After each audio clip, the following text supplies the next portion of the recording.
सर्दियां आना शुरू हो गई थीं।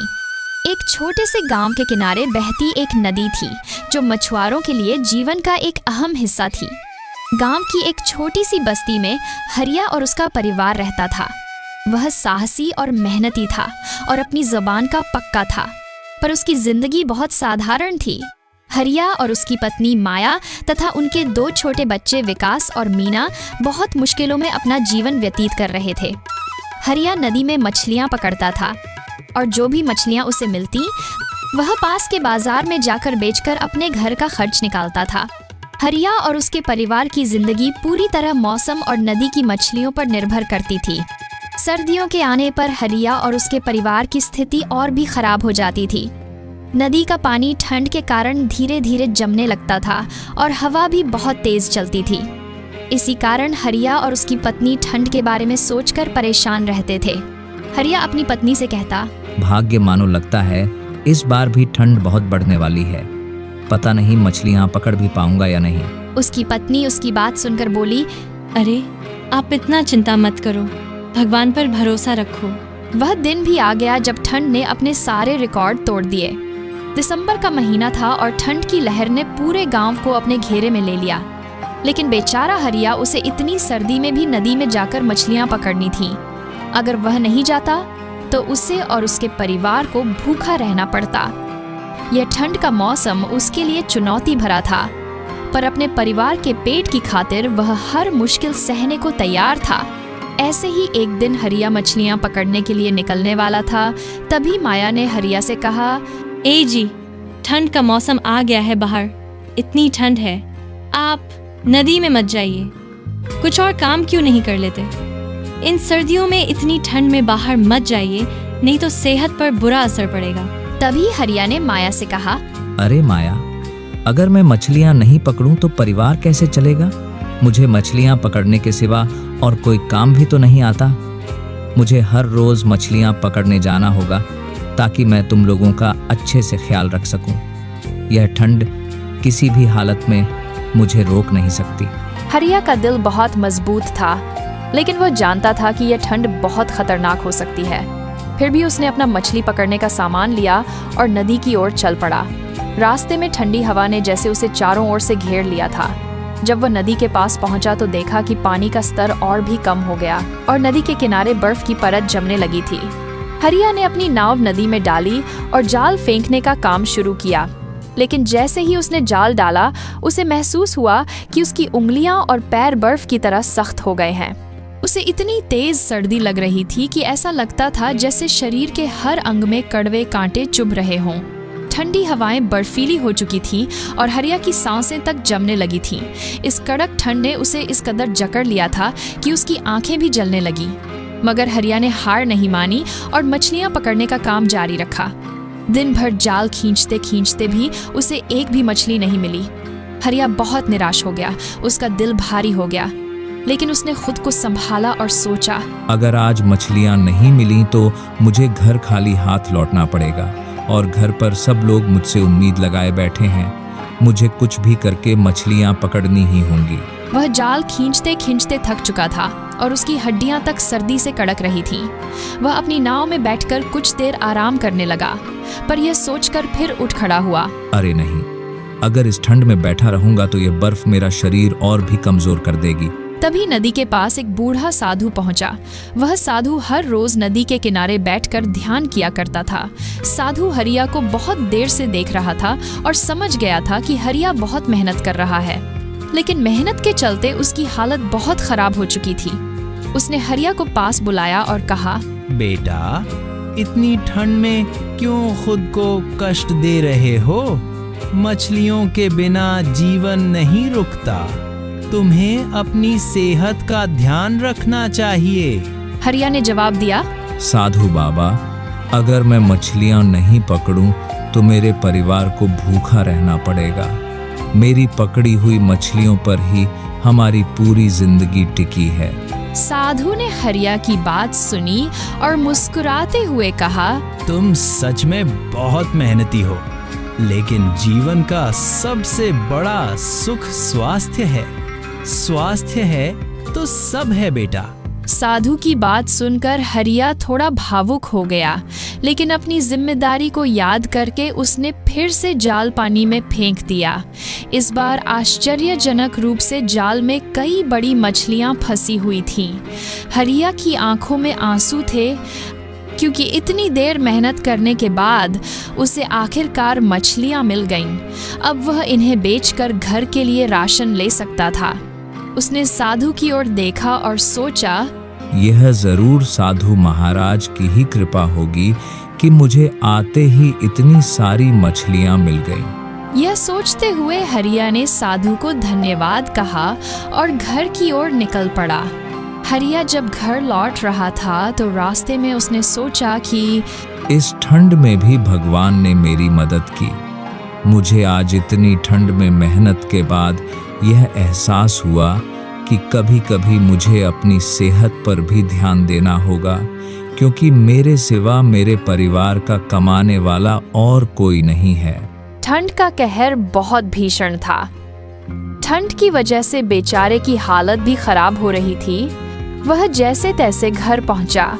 घर पहुंचने पर माया और बच्चे हरिया को देखकर बहुत खुश हुए।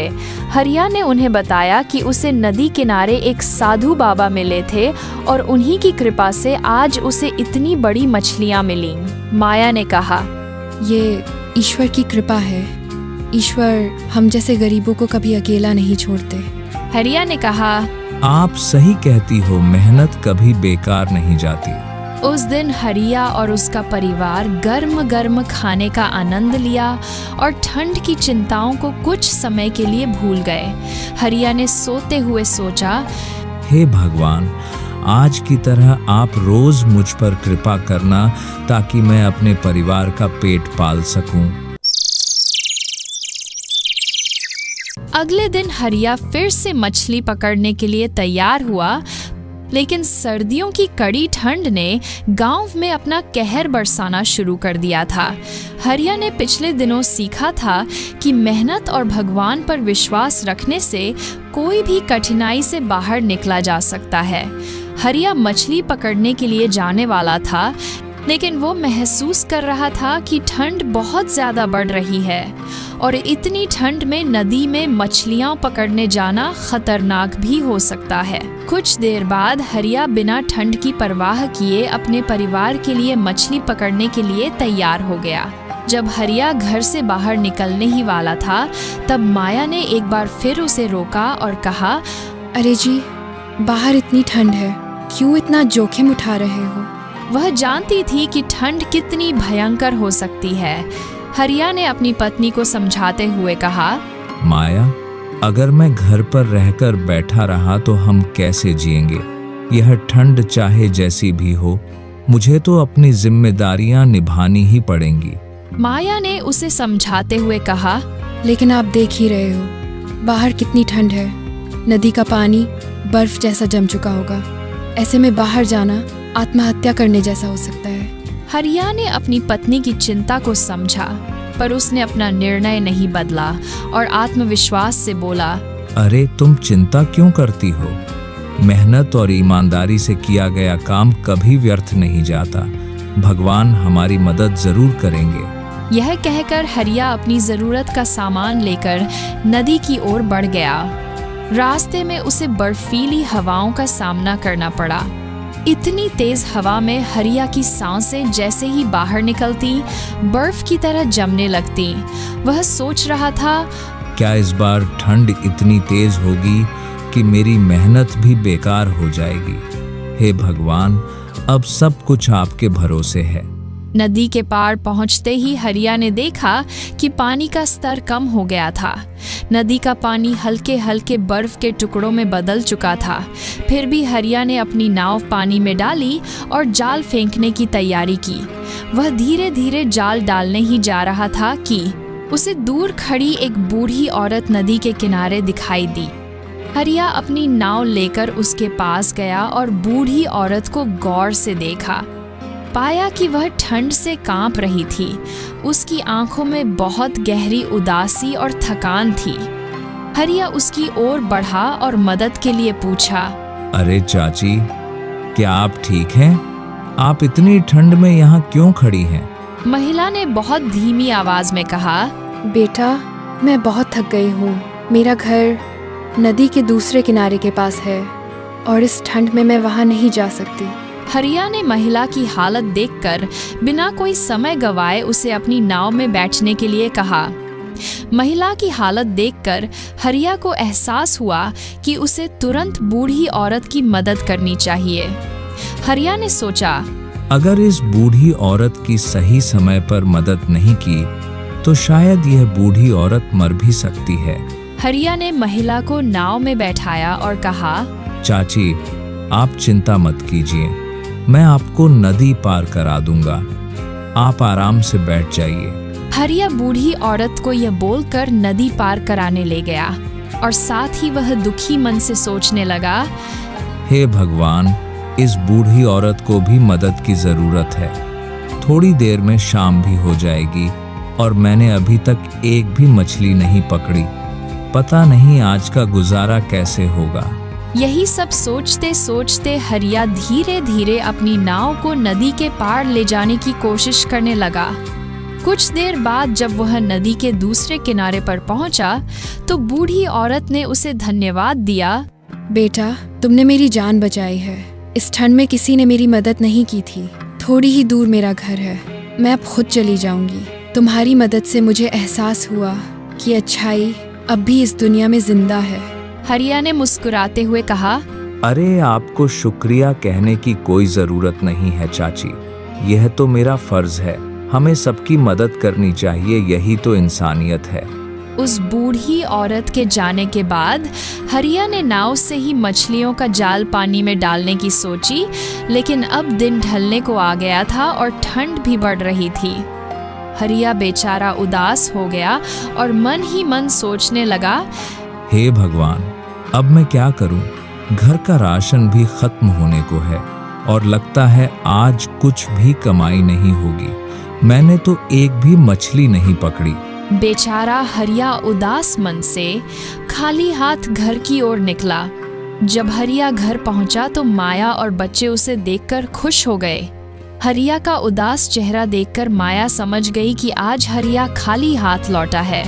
माया तुरंत बोली, अरे जी, क्यों इतना उदास चेहरा बना रहे हो? अभी घर का राशन खत्म नहीं हुआ है, हम जैसे तैसे आज की रात निकाल लेंगे। ये बात सुनकर हरिया को थोड़ी राहत मिली। हरिया ने माया को सारी बात बताई कि उसने आज पूरा दिन क्या किया और आज वह खाली हाथ क्यों लौटा। माया ने कहा, आपने बहुत अच्छा किया। आपकी मदद से उस बेचारी बूढ़ी औरत की जिंदगी बच गई। अगले दिन हरिया फिर से मछली पकड़ने के लिए नदी जाने की तैयारी करने लगा। आज थोड़ी सी पिछली दिनों के मुकाबले ठंड कम थी और ये देखकर हरिया के मन में थोड़ी उम्मीद जगी। माया भी जैसे तैसे घर में बचा हुआ कुछ खाने का सामान उसे देकर भेज देती है। हरिया यह सब लेकर मछली पकड़ने निकल पड़ा और मन ही मन सोचने लगा, पता नहीं भगवान आज क्या परीक्षा लेंगे। जो भी हो, बस घर चलाने लायक कुछ जुगाड़ कर देना। ये सोचते सोचते हरिया नदी किनारे आ गया और अपनी नाव लेकर मछली पकड़ने नदी के बीच में चला गया।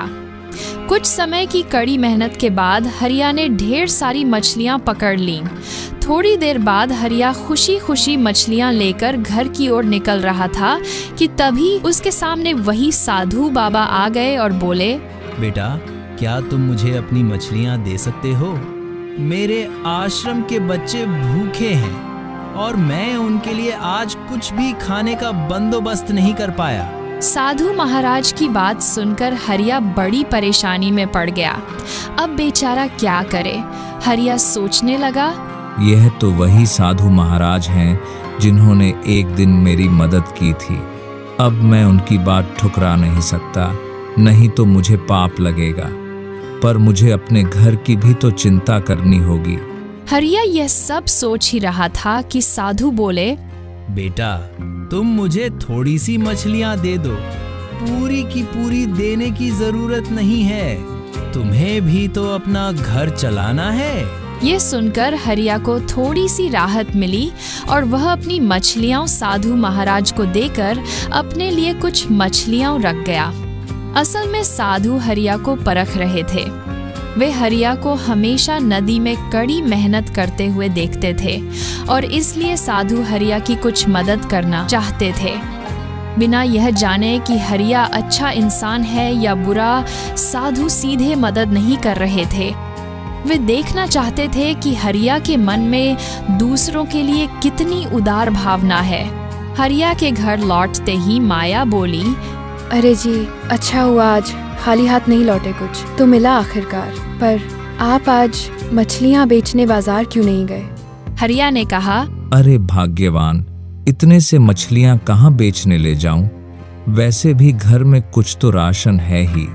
आज ये मछलियाँ ही पकाकर खाते हैं। और ऐसे ही रात को सब लोग एक साथ खाना खाकर सो गए। कुछ दिन ऐसे ही बीत गए। एक सुबह जब हरिया और उसकी पत्नी नींद से उठे तो देखा कि बहुत जोर की बारिश हो रही थी और बारिश की वजह से ठंड मानो दोगुनी बढ़ गई हो। दोनों बारिश को देखकर थोड़े निराश लग रहे थे। हरिया उदासी भरी आवाज में बोला, अरे भाग्यवान, ये सब क्या हो रहा है? हमारी समस्याएं हर दिन बढ़ती ही जा रही हैं। क्या इतनी मुश्किल कम नहीं थी कि अब बारिश भी आ गई? अब इतनी ठंड में मैं कैसे मछलियां पकड़ने जाऊंगा? कल तो जैसे तैसे मैंने कुछ इंतजाम किया था, पर आज मैं क्या करूं? माया हरिया की बातें सुनकर थोड़ी भावुक हो गई और बोली, आप यूँ उदास मत होइए, भगवान पर भरोसा रखिए। ऐसे ही दोनों उदासी से भरे मन से एक दूसरे से बात कर रहे थे और पूरा दिन लगातार बारिश होती रही। शाम होने को थी कि वही पहला साधु बारिश से बचने के लिए उनके चौखट पर आ पहुँचे। फिर साधु ने विनम्रता पूर्वक पूछा, बच्चों, क्या मैं आज रात यहाँ रुक सकता हूँ? बारिश रुकने का नाम ही नहीं ले रही और बाहर बहुत ठंड है। साधु मानो फिर से हरिया की परीक्षा लेने की मंशा से उसके घर पर आया था। तभी हरिया ने साधु की मदद करने के लिए कहा, अंदर आइए साधु महाराज, बाहर बहुत बारिश हो रही है और ठंड भी बहुत है। माया थोड़ी हिचकिचाई, पर हरिया के कहने पर वह मान गई और साधु को अंदर बुला लिया। हरिया के घर में राशन भी खत्म होने लगा था और आज बारिश की वजह से हरिया मछलियां भी पकड़ने नहीं जा पाया था। बच्चों के चेहरे पर भी भूख की लकीरें साफ झलक रही थीं। माया ने हरिया से कहा, अरे जी, घर में तो राशन भी खत्म हो रहा है और आपने साधु महाराज को भी यहाँ बुला लिया। इतने लोगों का खाना कैसे जुगाड़ होगा? हरिया चिंतित आवाज में बोला, अरे भाग्यवान, कुछ भी है उसे ही परोस दो, हम मिल बांट कर खा लेंगे और अगर खाना कम पड़े तो हम लोग नहीं खाएंगे, तुम बच्चे और साधु महाराज को ही दे देना। साधु उन दोनों की बातें सुन रहे थे और हल्की सी मुस्कान के साथ उनकी तरफ देख रहे थे।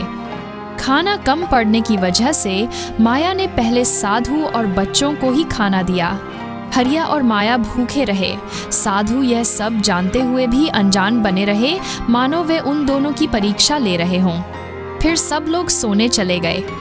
तभी माया ने देखा कि साधु के बगल में सोने की सिक्कों से भरी एक पोटली रखी है।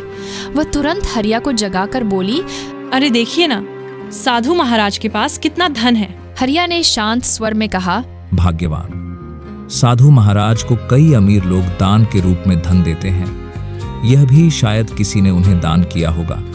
वैसे भी साधु महाराज इन धन से अपने आश्रम के बच्चों का पेट पालते हैं और उन्हें शिक्षा देते हैं। हरिया और माया की आर्थिक स्थिति इन दिनों ठंड और मौसम की वजह से खराब हो गई थी। हरिया का काम भी ठीक नहीं चल रहा था। इन बिगड़ी परिस्थितियों के चलते माया के मन में लालच आ गया। उसने हरिया से कहा, अरे जी, थोड़ी सी सिक्के हम रख लेते हैं, साधु महाराज को पता नहीं चलेगा और हमारी भी थोड़ी सी जरूरत पूरी हो जाएगी। वैसे भी साधु महाराज को इतना धन की आवश्यकता नहीं होती। हरिया थोड़े गुस्से में माया से बोला, अरे तुम क्या पागल हो गई हो? ये क्या करने की सोच रही हो? हमें पाप लगेगा, वो उनका दान में पाया हुआ धन है। साधु को यह सब सुनाई दे रहा था और वह सोने का नाटक कर रहे थे। कुछ देर बाद माया के बहुत समझाने पर हरिया आखिरकार बुरी परिस्थितियों के चलते माया की बात मान लेता है और दोनों चुपके से कुछ सिक्के रख लेते हैं। ऐसे ही कुछ दिन बीत जाते हैं। साधु से चुराए हुए सिक्कों से हरिया और उसके परिवार की जिंदगी थोड़ी बेहतर हो गई थी और धीरे धीरे ठंड भी कम हो रही थी। हरिया अब रोज बिना मुश्किल के 2-4 मछलियां पकड़कर लाता और बाजार में बेच देता था। उनकी जिंदगी ऐसे ही खुशी खुशी चलने लगी। एक दिन हरिया मछलियां पकड़ने नदी जा रहा था और तभी रास्ते में उसे वही साधु दिखाई दिए। साधु को देखकर हरिया थोड़ा घबरा गया और वहां से भाग आया। साधु ये सब देख ले रहे थे और हरिया को देखकर साधु के चेहरे पर हल्की सी मुस्कान थी। कुछ समय बाद हरिया घर लौटकर देखता है कि माया बहुत घबराई हुई है। हरिया ने तुरंत पूछा, अरे भाग्यवान, क्या हुआ? क्यों इतना घबराई हुई हो? माया ने घबराई हुई आवाज में कहा, अरे देखिए ना, क्या हो गया, हमारे बेटा कुछ नहीं बोल रहा है, उठ भी नहीं रहा। हरिया का बेटा विकास बहुत बीमार था और वो बिस्तर पर लेटा हुआ था, कुछ भी नहीं बोल रहा था। तब माया बोली, अरे जी, आप जल्दी जाइए ना, वैद्य जी को बुलाकर लाइए। हरिया दौड़ते हुए वैद्य जी को बुलाकर लाता है। वैद्य जी विकास को देखकर बोले, अरे हरिया, ये बहुत बीमार है, इसका इलाज यहाँ नहीं हो पाएगा, इसे तुरंत शहर ले जाओ। इलाज के लिए मुझे इसकी बीमारी ठीक से समझ ही नहीं आ रही है। दिखने में तो ठीक जैसा लग रहा है, लेकिन अंदर से ये बहुत बीमार है। वैद्य जी की बात सुनकर दोनों चिंता में पड़ गए। दोनों ने सोचा कि अपने बेटे को शहर के अस्पताल में ले जाएं, लेकिन उनके पास इतना पैसा नहीं था। माया बोली, अरे जी, आप जाओ ना, किसी से उधार मांग कर लाओ, नहीं तो हमारे बेटे का इलाज नहीं हो पाएगा। हरिया तुरंत गांव में अपने पड़ोसियों से उधार मांगने चला गया, पर कहीं से भी वह पैसे का बंदोबस्त नहीं कर पाया। किसी के पास पैसे नहीं थे और कोई उसे उधार देने को तैयार नहीं हुआ। हरिया उदास मन से घर लौटा। माया ने हरिया को देखकर तुरंत पूछा, क्या हुआ, पैसे मिले या नहीं? हरिया उदास सी भरी आवाज में बोला, नहीं भाग्यवान, मैंने बहुत कोशिश की पर पैसे जुटा नहीं पाए। कुछ समय तक कहीं से भी पैसे न मिले, पर माया के मन में साधु का ख्याल आया। माया बोली, अरे जी, आप जल्दी से जाकर साधु महाराज से कुछ उधार लेकर आओ ना। हरिया गुस्से में बोला, साधु से? अरे क्या कह रही हो? साधु से कैसे उधार मांगने जाऊं? वैसे भी साधु से जो सोने के सिक्के हमने लिए थे, उसका पाप हमारे बेटे को लगा है, कहते हैं ना, माँ बाप के पाप बच्चों को लगते हैं। दोनों ये सोचते हुए हताश हो गए। अपने बेटे की हालत देखकर उनका कुछ भी करने का मन नहीं रहा। फिर कुछ देर बाद दोनों ने आपस में बात करके साधु महाराज से उधार मांगने का निश्चय किया। बीमार बेटे को छोड़कर उन्होंने अपनी बेटी से कहा कि वह अपने भाई का ख्याल रखे और फिर दोनों साधु के पास चले गए। वे दोनों देख पाए कि साधु महाराज एक पेड़ के नीचे ध्यान लगाए बैठे थे। वे पास जाकर साधु के सामने खड़े हो गए और साधु के ध्यान से उठने का इंतजार करने लगे। कुछ समय बाद जब साधु ध्यान से उठे तो उन्होंने उन्हें देखा और पूछा, क्या हो गया? तुम दोनों इतने घबरा रहे हो, क्यों आए हो? दोनों ने अपने बीमार बेटे की स्थिति बताई और साधु से कुछ सोने के सिक्के उधार मांगे। साधु मुस्कुराकर बोले, क्यों? उस दिन तो मैंने दे दिए थे। हरिया और माया खामोश हो गए। हरिया ने साधु से पूछा, बाबा, आप किस दिन की बात कर रहे हैं? मुझे समझ नहीं आया। तभी साधु बोले, बेटा, मैं उस दिन तुम्हारे घर में ठहरा था और तुम दोनों ने मुझसे जो कुछ सिक्के लिए थे, याद आया? यह सुनकर दोनों हक्के बक्के रह गए। उन्हें समझ आ गया कि उस दिन जो कुछ हुआ था साधु को पहले से ही पता था। दोनों के ऐसे छौंकने पर साधु ने कहा, घबराने की कोई जरूरत नहीं है, मैं तुम लोगों से नाराज नहीं हूँ। माना तुम लोगों ने गलत काम किया था, लेकिन वो सब तुम लोगों ने अपनी बुरी परिस्थितियों के कारण किया था। तुम लोग बुरे इंसान नहीं हो, बस तुम्हारे हालात बुरे थे। यह सुनकर हरिया और माया ने साधु से माफी मांगी। वे शर्मिंदगी से घर लौट चले जाने का विचार करने लगे। माया ने कहा, हमें माफ़ कर दीजिए साधु महाराज, हमसे बड़ी गलती हुई है। हम अपनी गलती का प्रायश्चित ज़रूर करेंगे और आपसे चुराए हुए सिक्के वापस कर देंगे। अभी हमें जाना होगा, हमारे बेटे को हमारी ज़रूरत है। हरिया ने माया के बाद हामी भरी और बोला, जी बाबा, हमें माफ कर दीजिए, अभी हम चलते हैं, हमारे बच्चे को हमारी जरूरत है। तभी साधु बोले, हरिया, सुनो, तुम एक अच्छे इंसान हो, बस बुरे हालात के चलते गलती हुई थी। मैंने तुम्हें कई बार दूसरों की मदद करते हुए देखा है, इसलिए मैं भी तुम्हारी मदद करूंगा। वैसे भी मुझे अपना आश्रम चलाने के लिए इतना धन आवश्यक नहीं होता, मुझे बार बार लोगों से दान मिलता रहता है। हरिया, मैं तुम्हें यह धन तुम्हारे अच्छे कर्मों के आशीर्वाद के रूप में दे रहा हूँ, इसे ग्रहण करो। ये कहकर साधु ने उन्हें सोने के सिक्के दे दिए। साधु से मदद पाकर दोनों की आंखें भर आईं। उन्होंने साधु का धन्यवाद किया और दौड़ते हुए अपने बीमार बच्चे के पास घर की ओर चले। थोड़ी देर में घर पहुंचकर देखा कि उनका बेटा विकास चमत्कारिक रूप से ठीक हो गया था। ये देखकर दोनों ने शांति से लंबी सांस ली और मन ही मन साधु व भगवान का शुक्रिया अदा किया। फिर उन्होंने एक दूसरे से कहा, अरे भाग्यवान, हमने जो किया सो किया, अब चाहे जैसी भी बुरी परिस्थिति आए, हम कभी गलत कदम नहीं उठाएंगे। हाँ, हम फिर कभी वैसा पाप दोबारा नहीं करेंगे, नहीं तो हमारे बच्चों को ही सजा मिलती। ऐसे में हरिया और माया ने साधु के दिए हुए सिक्कों से और मेहनत करके अपने बाकी का जीवन खुशी से बिताया। कहानी यहीं खत्म होती है। कहानी कैसी लगी कमेंट करके जरूर बताइएगा। चैनल पर नए हैं तो चैनल को सब्सक्राइब करना बिल्कुल भी मत भूलिएगा। मिलते हैं अगले वीडियो में, तब तक के लिए बाय बाय।